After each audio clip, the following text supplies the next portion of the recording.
Behold the mighty Radeon R9 270X from Sapphire Technology. Originally released in October 2013, this card has 1280 stream processors, 1070 MHz boost clock, 4 GB of GDDR5 memory with a 256-bit memory bus, and cooled by a copper heat pipe with dual-X fans to help keep it nice and quiet.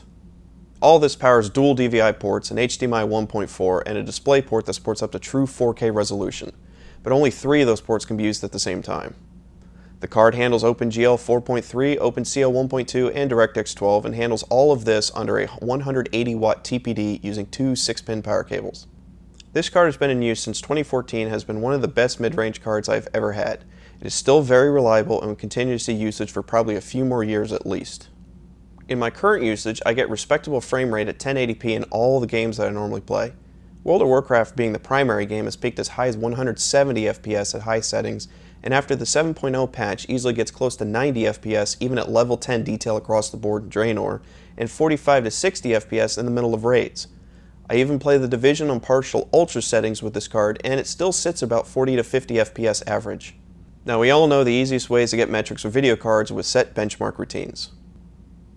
The graph shown covers some of the metrics I will use for referencing points. This is done on an i7-6700K overclocked to 4.6 GHz with 32 GB of DDR4 memory running at 2666. All the benchmarks were set at ultra settings with 8x MSAA, or as close to that as humanly possible. That's pretty respectable for an almost 3-year-old mid-range card, but I figured that's not good enough. So I bought a Titan X. Nah, those are expensive, so I bought this. This is the Asus ROG Strix GeForce GTX 1070. This card has 1920 CUDA cores, boost clock of 1835 MHz stock, 8 GB of GDDR5 with 256-bit memory bus, and a direct contact copper heatsink topped with 3 wing blade fans. This lets the card not only run much cooler than the reference series, which lets it overclock better, but it also runs much quieter. In fact, at idle, the fans don't even spin. Outputs available include 2 HDMI 2.0B ports, 2 DisplayPort 1.4, and a DVI-D port. This is also a DirectX 12 card and supports OpenCL 1.2, but it also supports OpenGL 4.5. Power has also been reduced to a 150-watt TPD using a single 8-pin power cable. So that's more processing performance, more video outputs, potentially even quieter, and it uses less electrical power. Before I get into the performance enhancements of this card, let me go over the other physical upgrades that this specific card provides over the Founders Edition GTX 1070. The first is RGB lighting on both the front and the back of the card. Some people won't care about this feature, some will.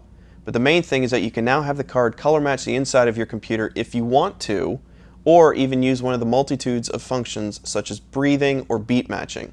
Personally, I'll be using the load level indicator where it changes the LED colors based on how hard the card is working to help give a better visual indicator of how much is being taxed.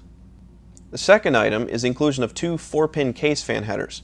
Typically, the case fans are either always on or controlled by a fan controller, whether they be a manual one configured by the user or by the motherboard in response to CPU or motherboard temperatures.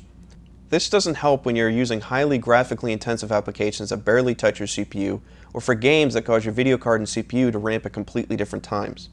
There's no point in a case fan starting to flow well, if it even turns on at all, well after the card has already gotten hot. This feature lets the video card itself control some of the fans too, maybe to help pull in more fresh air to help feed the 3 card fans, or maybe even set the case with positive pressure scenario under full load. Unfortunately, I will not be taking advantage of this scenario as my current case, as well as the future desk for Nuada, already has all the fans handled. So now that that's out of the way, what kind of performance increase did I see? Yep, that's a bit different. In the synthetic benchmarks, the average frame rate for the 1070 is higher than the maximum frame rate of the 270X. In gaming though, this was a bit funnier, seeing the minimum rate for the Nvidia normally beating the average for the Radeon. In the end, the Nvidia more than doubled the frames, and in the case of GTA 5, it more than tripled the frame rate. Now, being as my monitors are still lower end 60Hz models, this puts the card at being able to keep it pegged at 60 FPS with VSync turned on. So the minor question that some people may ask is, if I was going for a really built up computer with Nuada, why did I only go for a GTX 1070 instead of going for a GTX 1080, or even a Titan? Well, the answer was only a small fraction based on the price. The GTX 1080 was still close to $700 when I bought this card. The main reason, I'm only running my monitors at 1080p currently, with a chance that I may upgrade to 1440p later. The GTX 1080 is flat out overkill for 1080p to the point that it's just throwing money away. For the 1440p, it is very good, but the main focus of the GTX 1080 was more for 4K gaming, which I don't plan on doing anytime soon. Now, if the need arises that the 1070 doesn't have enough performance for me, I'll just throw more money at it then! Well, I'm half kidding on that one. My plan is to buy a second one of these and set them up in SLI mode eventually. Most current benchmarks have two GTX 1070s in SLI, easily outperforming a single GTX 1080 card, and the games that I play are nowhere near as strenuous as some of the brand new AAA level games that are out there. So with that, I think this round of upgrades on Nuada puts it right at the super sweet spot of a daily desktop.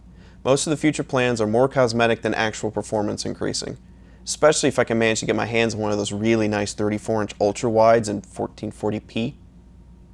Don't forget to like or dislike this video to show how you feel about it. Also, if you want to follow with the future upgrades or see the other reviews I have planned, please make sure to subscribe to this channel. Feel free to help support this channel through the options in the video description below, and thank you for watching.